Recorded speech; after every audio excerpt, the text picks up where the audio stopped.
Nous sommes de retour pour la deuxième partie de Retro Comics, justement spécial. Notre ami Pépère, Spidey, alias de Spider-Man, évidemment, qu'il est là. Qu'il est là, justement. Voilà, il est là, notre petit ami, là, notre compagnon Spider-Man de Marvel. Alors, vous savez que le film sortira, je vous ai envoyé la bande-annonce du film de Spider-Man, justement, le nouveau Spider-Man, le Gugus Spider-Man de Reboot encore. Alors, il sortira le 12 juillet prochain. Oui, c'est avant le 14 juillet. Hein, voilà, c'est... Et en plus, c'est avant que je suis en vacances le 13 juillet. Alors, ça tombe bien. Eh ben, ouais, ben, 13 juillet, ben, vous inquiétez pas, je vous dirai que je ferai mon sujet pendant mes vacances d'été. Alors donc, vous avez vu la bonne annonce, hein, donc ouais, c'est Spider-Man, comme d'habitude. Bon, vous avez vu son costume, il est affreux, on peut dire. Par contre, vous avez vu en version française le scénario un peu cucu, note avec son meilleur ami, il dit ouais, c'est toi Spider-Man, je t'ai vu sur YouTube. Il dit, bah ouais, c'est moi. Et donc, tout ça, c'est ton armée en fait, tu es des appels. Je dis, bah ouais, bah attends, voilà. Il dit, je peux essayer ton max s'il te plaît. Je dis, ouais. Donc il met au max, il dit. Et là, ça me fait vraiment plein, il dit, waouh, ça déchire. Non mais attendez, vous faites quoi comme ce scénario de merde là? Eh, c'est Spider-Man les mecs, hein, donc d'accord, c'est pour les enfants, ok d'accord. Mais arrêtez, il fallait le scénario de carambar de 2 battes de 50. Oh, on a déjà vécu avec les Transformers, ok. On a déjà revécu encore avec les Spider-Man, même si c'était un des mieux, d'accord. On l'a déjà vécu avec les Dragon Ball Evolution. On l'a vécu avec les autres films, hein. Donc on a vu déjà les Transformers 1, Transformers 2 qui étaient à peu près de qui est mieux, mais évidemment que c'est à partir de Transformers 3 qui a un peu que aussi. Donc évidemment, il y a aussi l'humoristique au côté des rivales entre Iron Man et bien sûr Thor. Arrêtez de faire des scénarios de débiles mental quoi. Oh, les enfants sont pas idiots, hein. Ils savent que c'est Spider-Man, donc ils sont pas si cucu, ils sont pas si idiots, ils sont pas des gagas, c'est des gamins quand même, hein. Ah, par contre, j'ai remarqué dans vos annonces, de côté Spider-Man, eh ben, c'est vrai que il est un peu plus sombre, il est bien plus sombre évidemment que les autres épisodes précédents justement. C'est le côté de plus assez proché à peu près, on peut dire, des comics, plutôt dans l'univers de Spidey, justement, ou Peter Parker, évidemment, qui était, on retombe avec l'univers de Peter Parker, qui était dans le collège, et évidemment, à côté de l'univers de Spidey, alias Spider-Man. Alors, il faut dire carrément que cette fois-ci, ça va tout changer. Et oui, c'est fini ce super gentil, ben c'est fini maintenant l'histoire, on connaît tous l'histoire du Peter Parker. Là, cette fois-ci, c'est côté plus sérieux, qu'on peut dire. Côté plus sérieux, c'est-à-dire que maintenant, c'est Tony Stark et Iron Man qui va apprendre à Peter Parker de devenir le vrai héros de Spider-Man et pas faire le gugus de Spider-Man qui fait des blagues à 2 bas de 50, qui fait son humoristique, qui fait un petit peu de clown. Cette fois-ci, c'est plutôt plus côté sérieux et en plus côté le vautour est bien super vilain cette fois-ci. Alors, ça veut dire que maintenant Marvel et Sony va changer le cours de l'histoire de Spider-Man et ça, c'est peut-être plaisant. On va plus côté, pas côté Spider-Man, on va plus côté faire la recherche, comment ça va être du côté le personnage émotionnel de côté de vautour. Et ça, on peut dire que quand même, ça va peu changer un petit peu les choses.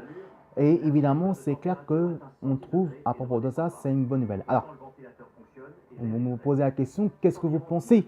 Que je pense, que pour moi, évidemment, vous posez la question, ouais, mais qu'est-ce que tu en penses côté les super-héros qui met le cinéma? Est-ce que tu trouves que côté que ce soit Marvel, DC Comics, évidemment, travaille trop l'émotionnel côté super-héros et pas vraiment suffisamment des super-vilains? Eh bien, je suis d'accord avec vous quand même, qu'il faut dire.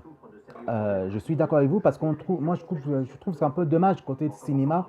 On travaille beaucoup plus, ils font beaucoup plus l'émotion des super-héros et pas suffisamment côté super-vilain. Même si c'est côté familial, même si c'est côté pour enfants et pour ados, ça sert à bien qu'un petit peu, que ça va changer un peu les choses. Et c'est vrai que côté les super vilains, eh ben, il n'y a pas suffisamment. Même si c'est côté un peu cucu, c'est pas grave. Mais même qu'on travaille, même si c'est côté pour enfants et pour ados, et ben ça, je trouve c'est dommage. On trouve que quand même, côté nous, les fans des comics, ou les journalistes, ou même moi, en tant qu'animateur, chroniqueur et journaliste aussi, bénévole, je travaille beaucoup ça aussi, j'ai beaucoup étudié juste ça justement. C'est vrai que côté cinéma, eh ben, c'est pas facile travailler l'émotionnel des super vilains. Parce qu'il faut dire, entre les comics et les films, c'est pas le même univers. Il faut dire qu'il y a aussi il y a aussi le standard et parallèle. Mais côté vidéo, c'est plus vidéo-Z, c'est plus côté standard que parallèle.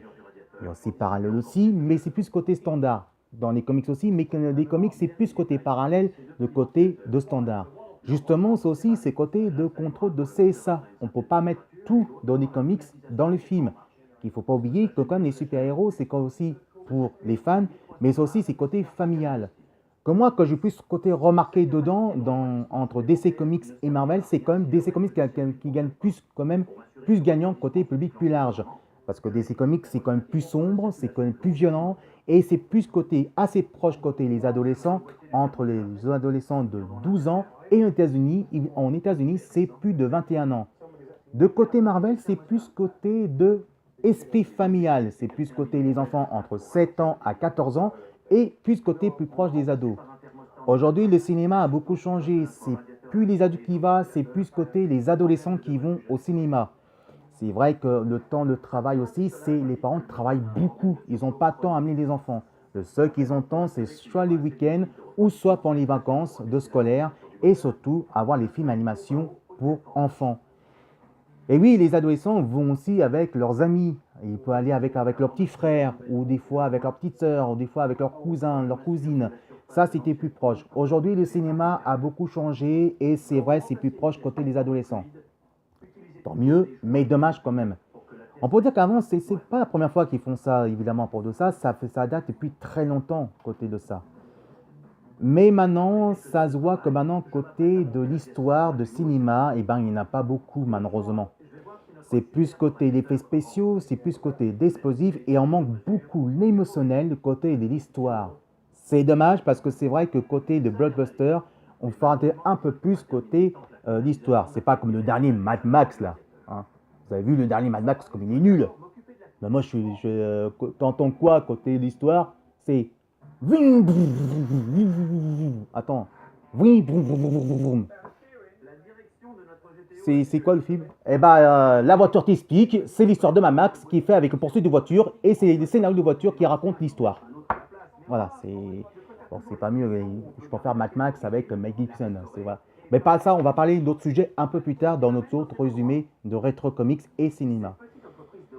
Allez, finir un peu le sujet. Spider-Man, évidemment, le comics c'est bien. Et moi, je trouve maintenant, on va finir, qu'est-ce que je pense, du côté entre les comics de Spider-Man et le film.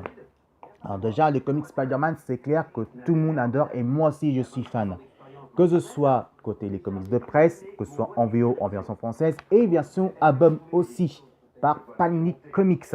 Évidemment, c'est clair que Spider-Man version Panini Comics, c'est ça la méga collection. Et ça en version d'album, ça je trouve c'est vraiment génial parce qu'on a plus de temps de lire. Bon, ça coûte un peu plus cher, mais quand même c'est à vos coûts. Mais vous pouvez trouver aussi dans les brocantes ou même dans les spécialisés comic shop d'occasion. Vous pouvez trouver ça et ça on peut dire que c'est vraiment très bien. Maintenant, c'est côté du film. Moi, je trouvais que pour moi, le tout meilleur des films, eh ben, c'est les 3 premières trilogies de Sam Raimi avec Tobey Maguire. Je trouvais qu'il est, bon, un peu génération qu'il a fait, mais il a été quand même beaucoup plus proche dans le respecter dans les comics de Marvel. Je vous rappelle, c'est un qui ne connaît pas Sam Raimi, justement, Sam Raimi a fait, c'est évidemment un réalisateur qui était plus côté de assez proche, fantastique, évidemment décalé entre évidemment Xena et bien sûr Hercule. Et c'est lui qui a réalisé jusqu'au 3e épisode et c'est pour ça qu'hier il y avait le 3e épisode de Spider-Man qui était beaucoup plus mieux et beaucoup plus sombre.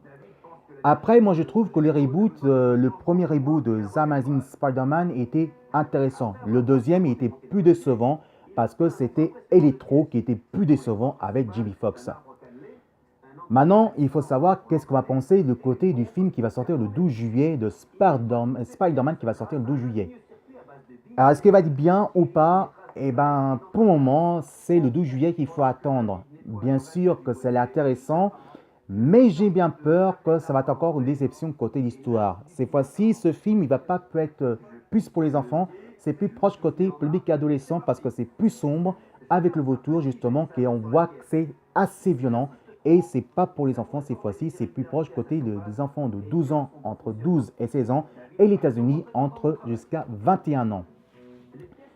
Voilà, c'était Philette Ngumo, justement, de Retro Comics. Je vous dis à demain, évidemment, pour les actus ciné pour Transformers The Last Cat Night. Alors, moi, je vous dis à demain, si vous voulez bien. Ça fait rappeler un petit peu le téléachat. Je vous aime et à demain, si vous voulez bien. Je vous aime, vous manquez déjà, mes petits chéris.